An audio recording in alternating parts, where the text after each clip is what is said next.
പ്രിയപ്പെട്ടവരെ നമസ്കാരം. കഴിഞ്ഞ ദിവസം ഞാനൊരു CBD കൺസെപ്റ്റ് പറഞ്ഞു. അതിനകത്ത് നമ്മുടെ ശരീരത്തിൽ കെട്ടിക്കിടക്കുന്ന ജൈവ വിഷങ്ങൾ എങ്ങനെയുണ്ടാകുമെന്ന് നിങ്ങൾക്കറിയാമോ?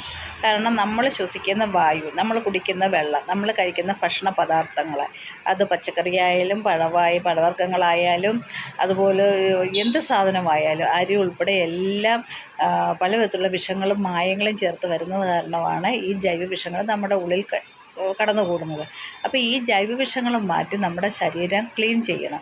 നമ്മുടെ കോശങ്ങൾ, ബ്ലഡുകൾ, ഇന്റേൺ ഓർഗൻസൊക്കെ ഒന്ന് ശുദ്ധീകരിക്കാൻ എന്താ ചെയ്യേണ്ടത്? നമ്മുടെ കരൾ ഒക്കെ ശുദ്ധീകരിക്കാനായിട്ട് നമുക്ക് അതിന് പറ്റുന്ന രീതിയിലുള്ള ഭക്ഷണ പദാർത്ഥങ്ങൾ നമ്മൾ കഴിക്കണം. ഇന്നെല്ലാവർക്കും ഇതൊന്ന് യൂട്യൂബിൽ തന്നെ ഒന്ന് സെർച്ച് ചെയ്താലെല്ലാം കിട്ടുന്നതേ ഉള്ളൂ. അതൊന്നും ആരും ചെയ്യുന്നില്ലെന്ന്. ഒരു വണ്ടി എടുത്താൽ വണ്ടി സർവീസ് ചെയ്യും. നമ്മുടെ മനുഷ്യൻ്റെ ശരീരം ഏറ്റവും വിലമതിക്കപ്പെട്ട ഈ മനുഷ്യ ശരീരം ഒന്ന് ടോക്സിൻ മാറ്റാൻ ആരും ശ്രമിക്കുന്നില്ല. അപ്പോൾ നല്ല ഭക്ഷണങ്ങൾ കഴിച്ച് നമ്മുടെ ശരീരത്തെ കെട്ടിക്കിടക്കുന്ന ജൈവ വിഷങ്ങൾ